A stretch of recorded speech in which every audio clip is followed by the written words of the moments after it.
खड्गौली सुध्रिएछन्, खड्गौलीलाई मान बनाएछन् त रवि लामिछानेले। त्यसैले यस्ता बगमफुसे कुरामा लागेर काम छैन हाम्रो लामिछानेजीको। लामिछाने प्रधानमन्त्रीका पछि कुद्नुपर्ने जरुरी छैन। उहाँ कुद्नु प्रधानमन्त्री प्रचण्ड माधव नेपाल भनेर तिनीहरूका पछि नकुद्नुस्, जनताकै आवाज देखाउनुहोस् तपाईँ। त्यो जिटिभी भनेको एउटा प्राइभेट कम्पनी हो, त्यसले रोएर केही हुनेवाला छैन। अब त्यो घोडालाई, त्यो एउटा जङ्गली घोडालाई जङ्गली मिडिया घोडा भन्ने गरेको छु मैले, त्यसलाई सदाएर हामी चढ्न सक्छौँ भने त्यो हाम्रो खुबी हो। केपी ओलीले जुन अन्तर्वार्तामा कन्टेन्ट भने त्यसमा उनले भलै 50 लाख रुपियाँ खर्च गरेका छन्। त्यो इन्टरभ्यू दिनको लागि त्यो विज्ञापन हो, त्यो इन्टरभ्यू नभन्नुहोस् तपाईँ। सगरमाथाको बेस क्याम्पमा पठाइएको छ, त्यो सहित सबै खर्च नेपाल सरकारले बिहोरेको छ। इन्डियाले बोकेर कुदिरहेका यी कुकुरहरूलाई यिनी अतालिनु कुनै ठुलो कुरा होइन। प्रचण्ड भनेको कुनै राजनैतिक विचारधारा नभएको, जतासुकै अल्मलिने खालको, आफूलाई केन्द्रीकृत राखेर जे अवसर आउँछ त्यो अवसरलाई सदुपयोग गर्ने खालको मान्छे हुन् तिनी भनेका। प्रचण्डबाट यो देशमा अझ बढी विकराल समस्याहरू उत्पन्न हुन्छन्, समाधान केही पनि निस्कनेवाला छैन। यो हामीले बारम्बार भनेका छौँ। उनले भोलि प्रधानमन्त्री बनाउने कुरा उनलाई भयो भने उनले कुनै पनि कुरा त्यो प्रधानमन्त्री हुनको लागि जेसुकै गर्न पनि उनी तयार हुन्छन्। जो साँच्चै नै देशभक्त थिए, राष्ट्रभक्त थिए, तिनीहरू यो देश बनाउँछु भनेर हिँडेका थिए, तिनीहरू आज रोएर बसेका छन्। यो सबै यो प्रचण्डको कारणले र बाबुराम जस्ता दलालहरूको कारणले भएको। एउटा प्रचण्डको क्षमता भनेको यिनी ध्वंस गर्न सक्छन्, यिनीसँग त्यो क्षमता छ, तर यिनी निर्माण गर्न सक्दैनन्। हामी यो देशलाई यिनीहरूले 70 वर्षमा गरेको काम हामी 7 वर्षमा गरेर देखाइदिन सक्छौँ। यिनीहरूले जुन जति बाटा बनाएका छन् अहिले, सबै बाटाघाटाहरू यिनीहरूले बनाएको बाटाको रेकर्ड राख्नुहोस् तपाईँ। यिनीहरूले बनाएको विश्वविद्यालय, यिनीहरूले बनाएको लाइब्रेरी, यिनीहरूले बनाएको स्वास्थ्य हस्पिटलहरू यिनीहरू सबै लेखेर राख्नुहोस्। कति गरेका छन् यिनीहरूले, कारखाना कहाँ कति बनाए, त्यति हामी 7 वर्षमा गरेर देखाउँछौँ। एउटा नाथे धरहरा मैले 5 वर्षमा धरहरा बनाएँ, 22 तला बनाएँ भनेर गर्व गर्ने, यस्ता धरहरा 2 वर्षमा 100 तलाको धरहरा बनाउन सकिन्छ। यो कुनै ठुलो कुरा छैन। हामी युवाहरूमा राजनीति गर्दैन, राजनीति निकम्मा हो, राजनीति काम छैन, यो दलाली गर्ने हो भनेर हामी पर पञ्चु यस्तै गलत मानिसहरूले सत्ता कब्जा गरिरहन्छन्। पुण्यजी स्वागत छ हजुर एकतालाई। हस्, धन्यवाद सर। आराम हुनुहुन्छ? ठिक छ सर, ठिक छ। विभिन्न नेपालको समसामयिक, सामाजिक, राजनीतिक र विभिन्न पृष्ठभूमिमा भएर जनतालाई विश्लेषण गरिराख्नुहुन्छ, जनताको लागि सुसूचित गराउने काम गरिरहनुहुन्छ। नेपालको राजनीति र समाज अगाडि यस्तो उतार चढाव आइरहेको छ कि जुनसुकै कुरामा पनि फ्लक्चुएसन भइरहेको छ। एकदमै चर्चामा रहेको 2 दिन अगाडि चर्चित भारतीय टिभी च्यानल जिटिभीबाट प्रधान सम्पादक सुधीर चौधरीले प्रधानमन्त्रीसँग गरेको अन्तर्वार्ता हुँदाखेरि प्रधानमन्त्रीज्यूको वाइ भयो। त्यस लगतै केही घन्टामै सगरमाथा गएर चाहिँ त्यो किसिमको वक्तव्य नाम उहाँहरूको उसमा राख्नुपर्छ भन्ने गरिसकेपछि खेदो खन्ने काम पनि भयो। नेपालमा यो हिसाबमा कसरी अगाडि सोध्छन् जनताले र यो वास्तविकता चाहिँ के हो? पहिलो कुरा के हुन्छ भने केपी ओलीका विरोधीहरू सबैले केपी ओलीले जे गरे पनि विरोध गर्ने हो होइन। त्यसकारण उनीहरूले समर्थन गर्दैनन्। तर हाम्रोमा त्यो हुँदैन। हामी कुनै पनि मुद्दा, कुनै पनि मानिसले हाम्रो शत्रु नै भए पनि उनले ठिक मुद्दा उचालेको छ, यो देशको हितमा छ भने त्यो मुद्दाको पक्षमा हामी बोल्छौँ। त्यो हाम्रो चाहिँ यो नीति छ, सचेत नेपाली पार्टीको यो नीति हो। त्यसकारण केपी ओलीले जुन अन्तर्वार्तामा कन्टेन्ट भने त्यसमा उनले भलै 50 लाख रुपियाँ खर्च गरेका छन्। त्यो इन्टरभ्यू दिनको लागि त्यो विज्ञापन हो, त्यो इन्टरभ्यू नभन्नुहोस् तपाईँ। कसरी प्रमाण गर्न सकिन्छ? 50 लाख सुन्नुहोस्, प्रमाण गर्ने धेरै आधार छन्। तपाईँको दुईटा टेलिभिजनका च्यानल यिनलाई के आधारमा अन्तर्वार्ता लिन आउँछन्? यिनलाई जिटिभीबाट खोज्दै केपी ओलीलाई खोज्दै यो सम्बन्ध बिग्रेको बेला खोज्दै यहाँ आए भनेर कुन चाहिँ मूर्खले विश्वास गर्छ? गर्दैन। यिनले बोलाएर पैसा खर्च गरेर दिएको इन्टरभ्यू, त्यसलाई मैले हो ती बोलाएर आयतित हुन्। किनभने यिनको पुरानो सम्बन्ध छ जिटिभीसँग। जिटिभीका मालिकसँग पहिला यिनले आइफा अवार्ड गर्न खोजेका थिए नेपालमा। त्यो आइफा अवार्डमा जम्मै खर्च नेपालले गरिदिएर नेपालको प्रचार हुन्छ भने जस्तो गर्न खोजिएको थियो। त्यो डिजाइनिङ भयो, तर नेपाली नागरिकहरूले, नेपालका जनताहरूले तीव्र रूपमा विरोध गरेपछि त्यो भएन। त्यो अराष्ट्रिय काम गरिन खोजेको थियो। त्यसकारण त्यो यिनीसँगको सम्बन्धको कारणले उनले त्यो अहिले पनि यिनलाई त्यहाँ पठाउनेदेखि लिएर जुन हेलिकप्टर चार्टर गरेर त्यहाँ पठाइएको छ, यहाँ सगरमाथाको बेस क्याम्पमा पठाइएको छ, त्यो सहित सबै खर्च नेपाल सरकारले बिहोरेको छ। कुनै व्यापारी उद्योगपतिलाई भनाएर बिहोरेको छ। उनको जे होस् उनले आफ्नो बलबुताले त्यो ल्याएको। त्यसकारण त्यसलाई मैले विज्ञापन भन्छु, तथापि पनि त्यसलाई नराम्रो भन्दिनँ मैले। एउटा कुरा के हुन्छ भने विज्ञापनै भए पनि योजना के हो त? प्रधानमन्त्रीको योजना के? प्रधानमन्त्रीको योजना के हो भने इन्डियाका नागरिकहरूलाई, मेरो पनि त्यो, त्यसलाई फेरि मैले नराम्रो मानेको छैन, त्यो एकदम ठिक भएको छ। किनभने सी जिनपिङले पनि आफ्नो देशको महिमा गीत गाउनको लागि, पश्चिममा आफ्नो देशको व्याख्या गर्नको लागि उनले अमेरिकन मिडियाहरू प्रयोग गर्नुहुन्छ, उहाँ युरोपियन मिडियाहरू प्रयोग गर्नुहुन्छ। त्यो मिडियाको प्रयोग गर्नु हाम्रो लागि अति नै ठिक भएको छ, ठिक हो, यो राम्रो हो। तर तर त्यहाँ बोलेका सबै कन्टेन्टहरू पनि राम्रा छन्, नेपालको पक्षमा छ र त्यहाँ पवित्र उद्देश्य छ। फेरि केपी ओलीको आफ्नो प्रचार गर्ने हुँदाहुँदै पनि एउटा पवित्र उद्देश्य उनको के छ भने यो देशको हाम्रो के हो त मिसन, हामी के चाहन्छौँ, नेपाली जनता के चाहन्छन् भनेर इन्डियन नागरिकहरूलाई बुझाउन उहाँ सक्षम हुनुभएको छ। यस अर्थमा केपी ओलीले त्यो गर्नुभएको काम, पैसा खर्च गरेरै गरेको काम भए पनि त्यसको 100% सदुपयोग भएको छ। यो कुरा तर पोलिटिकली यहाँ संसद विघटन लगत्तै यति धेरै खिचातानी हुँदाहुँदै जनतालाई बुझाउने क्रममा बोलेको गर्दा यही बेला चाहिँ जिटिभी किन्नुपर्ने कारण के त केपी ओलीको भन्ने कुरा होइन। अप्ठ्यारै परेका बेला काम गर्ने हो सबै कुराहरू। हेर्नुहोस्, जब तपाईँलाई दबाब बढी पर्छ तपाईँले पनि त केही त गर्नुपर्छ, चलखेल त तपाईँले त्यो बेला गर्ने हो। र नेपाली जनतामा मत्तर पार्नको लागि, नेपाली जनतामा उनीप्रतिको वितृष्णा घृणा जुन भाव छ त्यो भावलाई मत्तर गरेर यिनी राष्ट्रवादी हुन् भन्ने देखाउन पनि उनलाई फाइदा भयो। एक दोस्रो कुरा, उनलाई व्यक्तिगत रूपमा फाइदा भयो, उनको सत्तालाई स्थायित्वकरण गर्नको लागि उनलाई सजिलो भयो भने इन्डियाका नागरिकहरूलाई बुझाएर नेपालको प्रचार पनि भयो। त्यस अर्थमा राम्रो छ। प्रचण्ड माधवको नेपाललाई निकै अत्तालिए नि त यही अन्तर्गत अत्तालिन्छन् नि यिनीहरू। उनीहरूले सोचेको भन्दा विपरीत भइसकेपछि उनीहरू धेरै कुरामा अत्तालिन्छन्। यी विदेशी डिजाइनिङमा चलेका मानिसहरू यिनीहरूलाई के लागिरहेको थियो भने हामीलाई इन्डियाको समर्थन छ, इन्डियाले मलाई समर्थन गर्छ र हामी यो सत्ता ढाल्छौँ, केपी ओलीको सत्ता ढाल्छौँ भनेर यिनीहरू हिँडेका थिए। त्यसकारण त्यहाँ पनि यिनीहरूलाई आक्रमण भइसकेपछि उनीहरू अत्तालिनु स्वाभाविक छ। इन्डियाले बोकेर कुदिरहेका यी कुकुरहरूलाई अत्तालिनु कुनै ठुलो कुरा होइन। सगरमाथा गएर डाइरेक्ट सुधीर चौधरीले यहाँको अन्तर्वार्तापछि त्यति धेरै व्याख्या गरेर जनतालाई तहस नहस, हिजो रवि लामिछानेले अन्तर्वार्ता गर्दाखेरि पनि उहाँ आउन सक्नु भएन। केही गल्ती त गरेका रहेछन् क्या तिनले होइन? एउटा कुरा के हुन्छ भने हेर्नुहोस्, पहिलो कुरा त जी न्युज नेपालको पक्षमा थिएन। अब त्यो घोडालाई, त्यो एउटा जङ्गली घोडालाई जङ्गली मिडिया घोडा भन्ने गरेको छु मैले, त्यसलाई सदाएर हामी चढ्न सक्छौँ भने त्यो हाम्रो खुबी हो।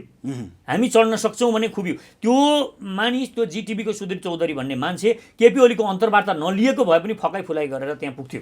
त्यहाँ पुगेर त्यसले व्याख्या गर्थ्यो। त्यो गर्नुभन्दा अगाडि नै हामीले हाम्रो पक्षमा एउटा माहौल पुरा इन्डियाभरि बनाउन सक्नु हाम्रो क्षमता हो। र हामीले ती मिडियाहरू, इन्डियाका मिडियाहरू हाम्रो पक्षमा जति सक्दो बढी प्रयोग गर्नुपर्छ, गरिनुपर्छ। यो गर्न सकेको खण्डमा यो देशको लागि एकदमै हितकारी हुन्छ। र त्यहाँका मिडियाहरू हामीले जबरजस्ती ती जङ्गली घोडालाई जसरी मानिसले सदाएर जङ्गली घोडा चढ्यो, उँट चढ्यो, पहिला त ती जङ्गली घोडादेखि हामीलाई डर लाग्थ्यो, त्यो क्षमता हामीमा पनि रहेछ, हामी पनि सक्ने रहेछौँ भन्ने यो अन्तर्वार्ताले देखिएको छ। त्यसकारण केपी ओलीलाई यो अर्थमा स्यालुट भन्नुपर्छ।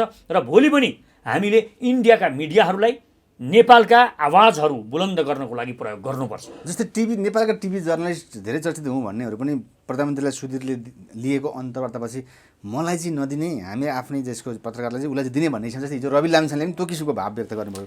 रवि लामिछानेले यस्तो कुरा पनि यो हिंसाबोधका कुराहरू हुन् क्या। यो रविजीको मलाई अचम्म लाग्छ। रविजी किन यस्ता आल्तु फाल्तु कुरामा उहाँ अल्मलिराख्नु भएको छ? उहाँ आफ्नो तरिकाले देशका नागरिकहरूको सेवा गरिराख्नु भएको छ। यी फाल्तु जोकर कुराहरूमा उहाँले अल्मलिएर त्यस्तो किसिमको इन्टरभ्यू पहिला एउटा ऋषिकोलाई दिँदा पनि त्यही भनिराख्नु भएको छ। उहाँले 1 वर्ष खुइखुइ प्रधानमन्त्रीको अन्तर्वार्ता ल्यायो होइन? तपाईँ 1 वर्ष इन्टरभ्यू ल्याएको छ त, खोइ के भयो त इन्टरभ्यू लिएर? सुध्रिए, खड्गौली सुध्रिएछन्, खड्गौलीलाई मान बनाएछन् त रवि लामिछानेले। त्यसैले यस्ता बगमफुसे कुरामा लागेर काम छैन हाम्रो लामिछानेजीको। लामिछाने प्रधानमन्त्रीका पछि कुद्नुपर्ने जरुरी छैन। उहाँ कुद्नु, प्रधानमन्त्री प्रचण्ड माधव नेपाल भनेर तिनीहरूका पछि नकुद्नुहोस्, जनताकै आवाज देखाउनुहोस्। तपाईँलाई जनताकै आवाज देखाएको सुहाएको छ।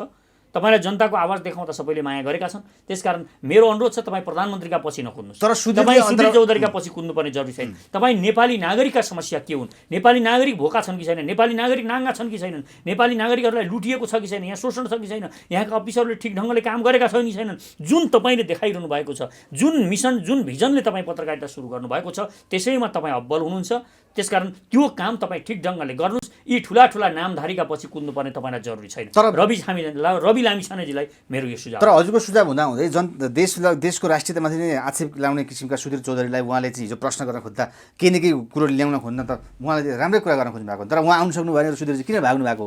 हेर्नुहोस्, अब धेरै कुरा हुन्छ। उहाँले महत्त्व नदिएको पनि हुनसक्छ, एउटा कुरा। र अर्को कुरा, त्यो के महत्त्वपूर्ण कुरा भनौँ त त्यस इन्टरभ्यू नै लिनुपर्ने त्यो सुधीर चौधरीको के चाहिँ भनौँ? त्यस्तो महान कुरा गरेको पनि केही होइन। हाम्रो जुन एभरेस्ट, सगरमाथाको नाम फेर्छु भने पनि होइन, त्यही एभरेस्ट भन्ने नाम जुन, त्यो एभरेस्ट भने पनि त इङ्ग्लिस मान्छे त हो नि, त्यो त नेपाली त होइन। त्यही एभरेस्टको ठाउँमा चाहिँ उसले सिकन्दर राख्छु भने हो, त्यो कुनै ठुलो कुरा होइन। त्यस कारण यस्तामा हामीले इन्फेरियरिटी कम्प्लेक्समा रहनु, हिंसाबोध गरेर केवल हामीले केही होइन, हामीलाई हेपो भनेर ठान्नु नै हाम्रो मूर्खता हो। तर 20 मिनटको टाइम त रविले त्यही समयको लागि दिनुभयो नि, त्यो उहाँको पनि हिंसाबोध हो। हेर्नुहोस्, हामीले यस्ता कुराहरूमा पपुलिस्ट कुरामा मात्र पछि नकुदौँ। तपाईँ रवि लामिछानेको मिडिया भनेको नेपालको नागरिकहरूले विश्वास गरेको मिडिया हो। त्यसकारण उहाँ यस्ता पपुलिस्ट कुरा, जहाँ पपुलिस्ट कुरा हुन्छ, यस्तो मेरो यो कुरा चाहिँ जनताले मन पराउँछन्, यो चाहिँ यसरी बोल्छु भन्ने बित्तिकै त्यसका मात्रै पछि नकुद्नुहोस्। उहाँलाई पनि मेरो अनुरोध छ, यस्ता कुरामा कुद्दै जानुभयो भने यो तपाईँको लागि ठिक हुँदैन। तपाईँले जुन मिसनमा पत्रकारिता गरिरहनु भएको छ त्यसलाई जोड्नुहोस्। राष्ट्रियता कसरी सबल बनाउन सकिन्छ, राष्ट्रियता सबल बनाउने कुरामा त्यसको इन्टरभ्यू लिएर त्यसको खैरो खनेर हुने होइन। तपाईँको हामीले राष्ट्रियता सबल बनाउने हो भने यो देशका नागरिकहरूलाई समृद्ध बनाउनुपर्छ। राष्ट्रियता दरो बनाउने हो भने यो देशका भोका नाङ्गा नागरिकहरूले खान पाउनुपर्छ, लाउन पाउनुपर्छ, स्वास्थ्य यिनीहरूको फ्री हुनुपर्छ। यसलाई हामीले सबल नागरिकहरूलाई बनाउने कुरामा तपाईँ अगाडि बढ्नुहोस्। त्यसमा तपाईँले त्यो मुद्दाहरू उठाउनुहोस् र यहाँका मानिसहरूलाई झकझगाउनुहोस् र यो देशका नागरिकहरूले भोको बस्नु परेन, यो देशका नागरिकहरू सबल भए, स्वस्थ रहे, यो देशका नागरिकहरूले शिक्षा फ्रीमा पाए, स्वास्थ्य फ्रीमा पाए भने हाम्रो राष्ट्रियता यसै पनि सबल भएर जान्छ। यो कुरा रवि लामिछानेजीले बुझ्न जरुरी छ। त्यसकारण जे मुद्दाहरू पपुलर मुद्दाहरू आउँछन् त्यसैको पछि गुटुङटुङ हामी सबै नकुदौँ। त्यसका पछाडि आँखा छोपेर के भन जस्तो भनेर नकुदौँ। उसले सगरमाथा फेर्छु भनेको पनि छैन र त्यो घोडालाई हामीले प्रयोग गर्न खोजिरहेका छौँ। त्यो घोडालाई जति सक्दो हाम्रो पक्षमा प्रयोग गरौँ। प्रधानमन्त्रीले सक्नुहुन्छ, प्रधानमन्त्रीले गरौँ। यहाँका उद्योगपतिले सक्छन्, उद्योगपतिले गरौँ। यहाँका पर्यटन व्यवसायीहरूले भोलि पोखरा घुमाइदिन्छु भनेर जिटिभीमा सुई पोखराको राम्रो कुराहरू देखाउन, मुक्तिनाथ घुमाएर त्यसलाई देखाउन सकिन्छ, प्रचार गर्नुहुन्छ। बिबिसीलाई ल्याएर प्रचार गर्नुहुन्छ भने बिबिसीलाई ल्याउँ, CNN ल्याएर यहाँ प्रचार गर्न सकिन्छ। घुमाएका भरमा एभरेस्ट घुमाएर हामी आफ्नो प्रचार गर्न सक्छौँ भने त्यताबाट प्रचार गरौँ। त्यसकारण त्यो लाइनबाट हामी सोचौँ, तिनीहरूलाई प्रयोग गर्ने बारेमा सोचौँ। हामी यो लाइनमा अलिक विस्तृत, अलिक कन्फिडेन्समा रहेर सोचौँ। खालि हिन्ताबोध नगरौँ, यसो भनेछ लौ बित्यास परौँ भनेर नबसौँ। त्यो जिटिभी भनेको एउटा प्राइभेट कम्पनी हो, त्यसले रोएर केही हुनेवाला छैन। त्यो रोएको हो। त्यस कारण त्यो रुँदैमा एभरेस्टमा गएर कोही रोयो हो भने त्यो रुँदैमा यो देशमा प्रलय जाँदैन। त्यसमा हामीले डराउनु पर्ने केही पनि कुरा। हजुरको विश्लेषण अनुसार नेपालको जनता यति धेरै झुक्किने हुन्छ नेताबाट, प्रधानमन्त्रीले त अब चुनाव गर्ने भनेर चाहिँ सबै सुरक्षा निकायदेखि लिएर कानुन त सबै जनतालाई आह्वान गरिसक्नु भएको छ। प्रचण्ड माधव नेपाल विरोध गरिनु भएको छ। वास्तवमा हुन्छ के अन्तिममा हजुरले भन्नुहोस् त? चुनाव हुँदैन। यो वैशाखमा कुनै पनि शर्तमा चुनाव हुँदैन। पहिलो कुरा हामीले यसमा अदालतको निर्णय नै पर्खनु पर्ने हुन्छ। हेर्नुहोस्, अदालतको निर्णय आइसकेपछि अदालतले पनि अब 1-2 मिनट झुलाउँछ जस्तो मलाई लाग्छ, केही महिना। र यो बिचमा सबैको मुख सुन्छ अदालतले पनि। र यहाँ विदेशीको चलखेल छ, मैले यत्तिकै भनिरहेको छैन। विदेशीको चलखेल भएको कारणले तपाईँ र मेरो इच्छाले मात्र हुँदैन। यहाँ केपी ओली र प्रचण्डको इच्छाले मात्र अब हुँदैन। यहाँ विदेशीको के इच्छा छ त्यो विदेशीको इच्छा अनुसार पनि हुने भएको कारणले अब तपाईँ, म, अदालत यसमा मात्र छैन। नेपालको न्याय विदेशीको उसमा चल्छ? मैले सिधै त्यसो भन्न खोजेको होइन, तर प्रभावित हुन्छ। अदालतको यत्र भ्रष्टाचारका कथा त तपाईँ हामीले सुनेका छौँ त। यति धेरै भ्रष्टाचार छ, यति धेरै निकम्मापन छन्, न्यायाधीशहरू भ्रष्टाचारमा मुछिएका छन्। तपाईँ हेरिराख्नु भएको छ भने किन छैन? चलखेल किन हुँदैन? चलखेल छ, अदालतमा पनि भ्रष्टाचार छ, अदालतमा पनि चलखेल छ, हुन्छ, भएको छ। त्यसकारण विदेशीहरूले त्यहाँ खेल्छन्। त्यसकारण विदेशीहरूले खेल्ने भएको कारणले अब यो तपाईँले लगेर बल गिराइसक्नुभयो, झारिसक्नुभयो मैदानमा। त्यहाँ धेरै किसिमका खेलाडीहरू छन्। त्यो कसले हान्छ, कहाँ जान्छ बल अब टुङ्गो छैन। त्यसकारण त्यो सबै गराउने डिजाइनिङ विदेशीको हो। विदेशीको डिजाइनिङमा यो सबै भएको कारणले अब विदेशीले के चाहन्छन्, मुख्यतया अमेरिका, चाइना र भारत, यी 3टा शक्तिले कसरी चलाउन खोजिरहेका छन् यो त्यसरी नै अगाडि जान्छ। र यी मिलेर यसलाई सेटल गरे भने त्यो किसिमले जान्छ। होइन द्वन्द्व गराउन चाह्यो भने, उनीहरू मिलेनन् भने यो शीतयुद्धकालीन, मैले बारम्बार भनेको छु, यो शीतयुद्धकालीन समय जस्तो भएको छ। अमेरिका र रुसले एउटा देशलाई समाउँथे। यसो हेर्दाखेरि 2टा फुच्चे देश लडेको जस्तो लाग्थ्यो। उनीहरू बडो मिसाइल हान्थे, तर भरेभन्दा लड्ने को थिए? पछाडि अमेरिका थियो, पछाडि रुस थियो। अहिले यहाँ पनि लड्ने माधव नेपाल, केपी ओली, शेरबहादुर देउबा अदालत होइन। अहिले लड्ने भनेको यहाँ तपाईँको लडिरहेको भनेको चीन, अमेरिका र भारत हो। र अहिले यो द्वन्द्व मुख्यतया अमेरिका र चाइनाको परिरहेको छ भने त्यसमा अमेरिकाको सपोर्टमा भारत दरो गरी उभिएको छ, इन्डिया दरो गरी उभिएको छ। यो कुरा बुझ्न जरुरी छ। र यिनीहरूले द्वन्द्व गराउन चाह्यो भने भयानक द्वन्द्व पनि नेपालमा हुनसक्छ, अहिले नै हुनसक्छ। र यिनीहरूले सेटल डाउन गराउन चाह्यो भने त्यो अलिकति सेटल भएर जान पनि। प्रचण्डज्यूले भन्नुहुन्छ अस्ति भाषणमा, म प्रधानमन्त्री ओलीलाई व्यङ्ग्य गर्दै, म माओवादी भएर मसँग एमाले होइन, म एमालेमा गएको हुँ, मेरो अध्यक्ष चाहिँ अहिले माधव नेपाल हो भनेर चाहिँ उहाँले त्यो भन्नुपर्ने अवस्था बाध्यात्मक हो अथवा चाहिँ कतिको रोचक कुरा जस्तो लाग्छ? एउटा कुरा के हो भने उनी सबै सिट दिएपछि उनी हारेको जुवाडे जस्तो भएर, अथवा सबै हारिसकेको राजा हुन्छ नि, पहिला हारेपछि अर्काको देशमा शरण लिन गएको राजा हुन्छ नि, हो त्यस्तो राजा हो। हेर्नुहोस्, हो प्रचण्ड भनेको सबै चिज गुमाइसकेर सबै चिज त्यो जुन साम्राज्य विस्तार गरिसकेको एउटा राजाले पछि सबै कुरा आफ्ना गल्ती आफ्ना कमजोरीहरूले सबै चिज डुबाइसकेपछि अर्को राज्यमा शरण लिन गएको जस्तो एमालेमा यिनी गएको भनेको। तर शरण लिएको ठाउँ नै यिनले कब्जा गरे, यिनको क्षमता हो, फेरि त्यो क्षमता हो। र मैले बारम्बार भन्ने गरेको छु, यिनी सी जिनपिङले पनि यिनलाई प्रधानमन्त्री राष्ट्रपति सी जिनपिङले नै यिनलाई आफ्नो पार्टीमा हाले भने पनि यिनले त्यो पार्टी फुटाउन सक्छन्। यो क्षमता छ, तर त्यसलाई जोड्न सक्दैनन्, देशमा मिलाउन सक्दैनन्, बनाउन सक्दैनन्, बिगार्न सक्छन्। एउटा प्रचण्डको क्षमता भनेको यिनी ध्वंस गर्न सक्छन्, यिनीसँग त्यो क्षमता छ, तर यिनी निर्माण गर्न सक्दैनन्। यो निर्माण गर्न नसक्नु यिनको कमजोरी हो। त्यस कारण ध्वंस गरिसकेपछि हामीले यिनलाई निकालेर त्यो ठाउँमा एउटा पोजिटिभ भाइब्रेट गर्न सक्ने मान्छे पहिल्यै प्रधानमन्त्री बनाएर यो देश चलाएको भए त्यही माओवादीले, त्यो शक्तिले नि यो देशमा परिवर्तन ल्याउन सक्थ्यो। आज तपाईँ हेर्नुहोस्, माओवादीका ती लडाकुहरू देश बनाउँछु भनेर हाम्रै जस्तो भावना लिएर हिँडेका थिए नि ती युवाहरू, थियो कि थिएनन्? तपाईँ यो देश बनाउनुपर्छ, बन्छ, यो देश बनाउन सकिन्छ भनेर उनीहरू त्यो उत्साहले हिँडेका थिए। आज कति निराश छन् ती माओवादी लडाकुहरू, ती माओवादीको समर्थकहरू। तपाईँ हेर्नुहोस्, जो अहिले लोभी पापी छन् तिनका कुरा नगर्नुहोस् तपाईँ। जो साँच्ची नै देशभक्त थिए, राष्ट्रभक्त थिए, तिनीहरू यो देश बनाउँछु भनेर हिँडेका थिए, तिनीहरू आज रोएर बसेका छन्। यो सबै यो प्रचण्डको कारणले र बाबुराम जस्ता दलालहरूको कारणले भएको। यी दुईटा विदेशीको गोटी बनेको कारणले यो सबै यो सिस्टम यिनीहरूले पछिल्लो चरणमा भएको सिस्टम यिनीहरूले बिगारेको। नत्र त्यो बेला यिनले आफू यी दुईटै मान्छे प्रधानमन्त्री नभएर, प्रचण्ड पनि बाबुराम पनि प्रधानमन्त्री हुन नलागेर अर्को क्रिएटिभ मान्छे जसले पुनर्निर्माण गर्न सक्छ, विध्वंसपछि पुनर्निर्माण गर्न सक्छ, त्यस्तो मान्छेलाई र अलि लोयल, त्यो हिंसात्मक चेत भएको होइन, अलि विनम्र खालको मानिसलाई लगेर प्रधानमन्त्री बनाएको भए यो देशले वास्तवमै कायापलट गर्न सक्थ्यो। तर यिनीहरूले जान यो देशलाई आफ्नोलाई केन्द्रमा राखेर आफै प्रधानमन्त्री हुन खोजेर, आफू मात्र बन्न खोजेर, आफ्नै छोराछोरी, आफ्नै सम्धी, आफ्नै साली, आफ्नै बुहारी, आफ्नै छोरीहरूलाई बनाउन खोजेर यिनीहरूले पुरा सिस्टम गन्दा बनाए र पुरा देशलाई अहिले भड्कालोमा हाले यिनीहरूले। अब यसलाई हामीले उचाल्नु छ। अब निराश हुनुपर्ने तै पनि जरुरी छैन। संसारभरिका नेपाली युवाहरूलाई म अनुरोध गर्छु, अब तथापि पनि तपाईँ होप आशा नमार्नुहोस्। हामी फेरि यो देशलाई महान बनाउन सक्छौँ, हामीसँग यो क्षमता छ, बनाउने हामीले हो। हामी अरब बनाउन सक्छौँ, हामी मलेसिया बनाउन सक्छौँ भने यो देश पनि। यसै क्रममा हजुरले गर्दै गर्नुभएको सचेत नेपाली पार्टी, यो पार्टी छ नि, त्यसलाई अगाडि बढाएर अहिले भएका सत्ता, सरकार, नेता, संसद विविध कुरालाई पछाडि पारेर अगाडि गर्न सकिन्छ? कतिको तपाईँको सकिन्छ? शक्ति अगाडि बढ्छ सकिन्छ। पहिलो कुरा, यिनीहरूलाई पनि शक्ति प्रदान गरेको भनेको हामी नागरिकले नै हो नि। तपाईँ हामीले नि भोट हालेर यिनीहरू शक्तिशाली भएका हुन्। यिनीहरू कहीँ सुपर पावर भएर सुपरम्यान भएर जन्मिएका होइनन्, यिनीहरू मङ्गल ग्रहबाट यहाँ झरेका होइनन्। यिनीहरूलाई हामीले शक्ति दिएको। त्यसकारण नेपाली नागरिकहरूले सचेत नेपालीलाई शक्ति दिनुभयो भने हामी स्पष्ट विचारधारा एकदम अडान लिएर पनि आएका छौँ। हामीसँग सर्वपहिचानवाद, नागरिक समाजवाद र समतावादको विश्व दृष्टिकोण छ, विश्व विचारधारा पनि हामीले बनाएका छौँ। सर्वजातिको हितको लागि हामीले सर्वपहिचानवाद निर्माण गरेका छौँ। त्यसकारण अन्त्योदय हामीले भनेका छौँ, जो अन्त्यमा छ, जो सबैभन्दा कमजोर छ, पछि परेको छ, उसलाई कसरी माथि उठाउन सकिन्छ भनेर हामीले सोचेका छौँ। त्यसकारण हामीलाई अलिकति मात्र पनि विश्वास गर्नुभयो यो देशका नागरिकहरूले र हामीलाई शक्ति प्रदान गर्नुभयो। म विश्वास दिलाउँछु हामी यो देशलाई यिनीहरूले 70 वर्षमा गरेको काम हामी 7 वर्षमा गरेर देखाइदिन सक्छौँ। यिनीहरूले जुन जति बाटा बनाएका छन् अहिले, सबै बाटाघाटाहरू यिनीहरूले बनाएको बाटाको रेकर्ड राख्नुहोस् तपाईँ। यिनीहरूले बनाएको विश्वविद्यालय, यिनीहरूले बनाएको लाइब्रेरी, यिनीहरूले बनाएको स्वास्थ्य हस्पिटलहरू यिनीहरू सबै लेखेर राख्नुहोस्। कति गरेका छन् यिनीहरूले, कारखाना कहाँ के कति बनाए, त्यति हामी 7 वर्षमा गरेर देखाउँछौँ। यही देशको साधन स्रोत प्रयोग गरेर विदेशीको 1 रुपियाँ नलाइकन हामी यो देशबाट यिनीहरूले गरेको जुन कर छ अहिले, त्यो करलाई आधी घटाएर हामी यो विकास गर्न।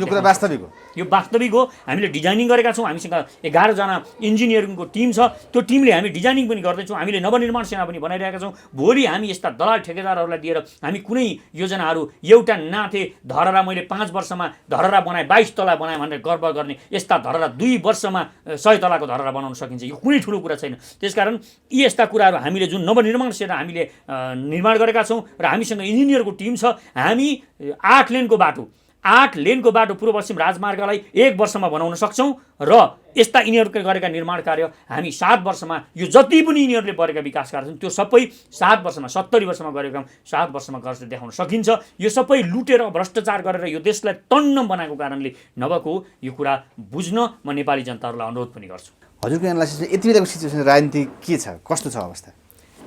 नेपालमा चाहिँ राजनीतिक यो परिवर्तन हामीले चाहेर मात्र भइरहेको छैन। पहिलो कुरा हामीले यो बुझ्नुपर्छ, यसलाई चेन्ज गर्न खोजिन्छ कहिलेकाहीँ होइन। हाम्रा असन्तुष्टिहरू हुन्छन्, हाम्रो सिस्टमप्रति एक्जिस्टिङ पावरप्रति हाम्रा असन्तुष्टिहरू हुन्छन्, भनेको जसरी काम गरिराखेको हुँदैन, तर त्यसमा विदेशीहरूले खेल दिने गरेको छ। अहिले पनि त्यही भएको। अहिलेको तपाईँको हेर्नुहुन्छ भने जुन परिकल्पना, जुन सपना नेपाली नागरिकहरूलाई केपी ओलीले बाँडे, खड्ग ओलीले बाँडे, त्यो उनले फुलफिल गर्न सकेनन्, पुरा गर्न सकेनन्। उनले बाहना बनाइरहे, मलाई मेरो टिमले गर्न दिएन, मेरा मान्छेहरूले प्रचण्डहरूले गर्न दिएन, फलानुले गर्न दिएन भनेर उनले आफूलाई बचाउने बहानाहरू गरिरहे। त्यसमा असन्तुष्ट भए नागरिकहरू र उनले जुन राष्ट्रवादी एउटा अडान लिएका थिए त्यसलाई पनि यो नक्कली होला, यो काम नलाग्ने राष्ट्रवाद हो भनेर उनीप्रति नै आक्षेप लगाए। किनभने त्यो उनको अडान ठिक हुँदै पनि, नेपालको पक्षमा हुँदै, नेपालको हितमा हुँदै, हाम्रो स्वाभिमान उच्च बनाउने हुँदै पनि उनले जुन कर्महरूलाई निरन्तरता दिन सकेनन्, सपना बाँडेर ती सपनाहरूलाई फेरि निरन्तरता दिन सकेनन् र त्यही इन्डियाको दलाली गर्नुपर्ने, त्यही इन्डियाको पुच्छर बनेर हिँड्नुपर्ने हामीलाई बाध्यतामा राखिरहे। जस्तो कि उनले भनेका थिए, म उत्तरबाट तेल ल्याउँछु, उत्तरबाट रेल ल्याउँछु, उत्तरबाट पाइपलाइनबाट तेल ल्याउँछु भनेर हामीलाई सपना बाँडेको थिए। हाम्रा पाइपलाइनबाट म ग्यास पठाएर घरमा किटिक्क पार्ने साथ म भात पकाउने व्यवस्था मिलाइदिन्छु भनेर जुन सपना देखाए त्यो केही पनि पुरा गरेन। त्यसकारण उनका जुन उनको कर्म गर्ने क्षमता नभएको कारणले उनका अडानहरू, सच्चा अडानहरू पनि, देशका प्रतिका अडानहरू पनि फिक्का पर्न गए र त्यसलाई पनि नागरिकहरूले विश्वास नगरेको अवस्था हो यो। र त्यसमा विदेशीहरूले अहिले खेले, त्यसमा खेलेर उनको सत्ता गिराउन लागे र अब यो गोलमालको स्थिति सिर्जना भयो र त्यसको बदलाको भावमा राजनीति सुरु भएको छ। अब एकअर्कालाई सिद्ध्याउने खेल यिनीहरू गर्न थालेका छन्। त्यसकारण यो उनीहरूको एकअर्काप्रतिको बदलाको भावमा यो देशको राजनीति र यो देशका नागरिकहरू र यो देशको भविष्यमाथि फेरि खेल गरिँदैछ। यसमा विदेशीहरू पनि छन्। जनयुद्धदेखि अहिलेसम्मको राजनीतिक परिवर्तन, उतार चढाव, राज संस्था अन्त्य, विभिन्न चुनावका कुरा, संविधानका कुरा गर्दा प्रचण्डज्यू उहाँ आफै पनि कहिले भन्नुहुन्छ र सबैले भोगेको कुरा, पार्टी फुटाउनेदेखि लिएर मान्छेलाई चाहिँ अन्तिममा ल्याएर भुँडोमा हाल्ने खालकोले गर्दा यो भएको हो। त्यहीसँग प्रधानमन्त्री केपी ओलीले म घेराबन्दीमा परेर काम गर्न सकिनँ भन्ने कुरालाई पनि अगाडि बढाउने क्रममा प्रचण्डज्यूको कुरा के लाग्छ तपाईँलाई?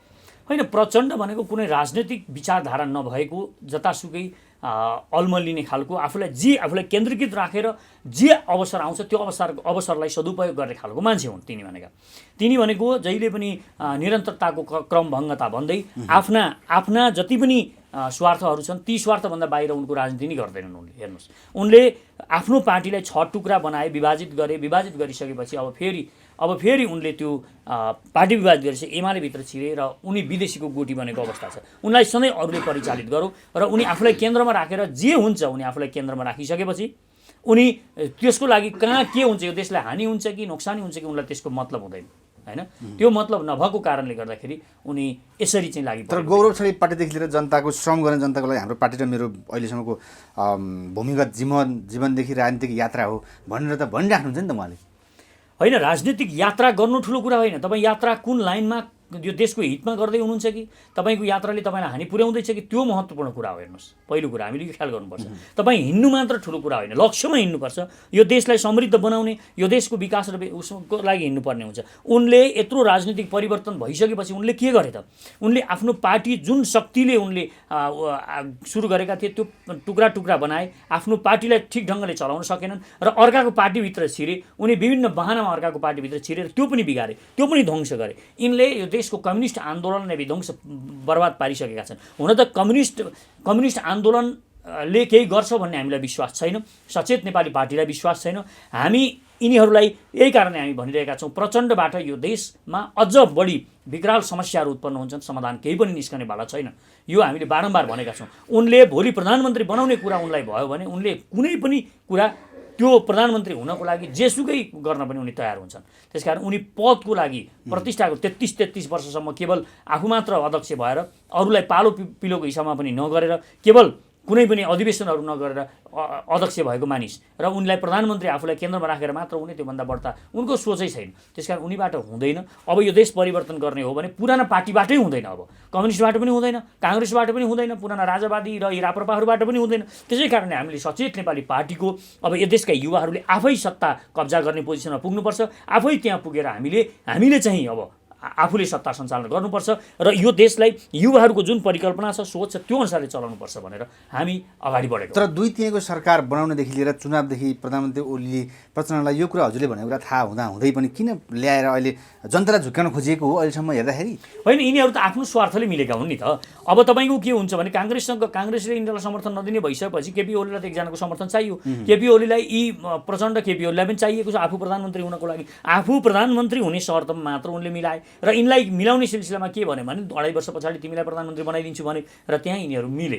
यिनीहरू 2.5 वर्षको जुन भागभण्डा थियो त्यसमा मिलेका हुन्। यिनीहरूले आफूलाई सत्तामा राख्ने र राख्नको लागि मात्र यिनीहरू मिलेका, आफ्नो स्वार्थको लागि मिलेका हुन्। यिनीहरू यो देशमा विकास गर्नको लागि, यो देशमा समृद्धि ल्याउनको लागि, यो देशका नागरिकहरूलाई राहत दिनको लागि र यो तीव्र रूपमा जुन कर वृद्धि गरिरहेको छन्, यिनीहरूले जुन देश लुटिरहेका छन् त्यसलाई न्यूनीकरण गर्नको लागि, यो भ्रष्टाचारहरू खत्म गर्नको लागि, शून्यतामा झार्नको लागि यिनीहरू मिलेका होइनन्। यिनीहरूले कहिल्यै पनि त्यस्तो किसिमको वार्ता गरेका छैनन्। यी पार्टीले तपाईँ हेर्नुहोस्, यी केपी ओली, प्रचण्ड, माधव नेपाल र शेरबहादुर देउवाले कहिल्यै पनि कुनै पनि छलफलहरू, कोरोनाको, भूकम्पको, यी विविध किसिमका भोलिका दिनमा आइपर्ने समस्याहरू, इन्डियाले नाकाबन्दी लगायो भने भोलि तेल रिजर्भमा राख्छु भनेको हो कि होइन?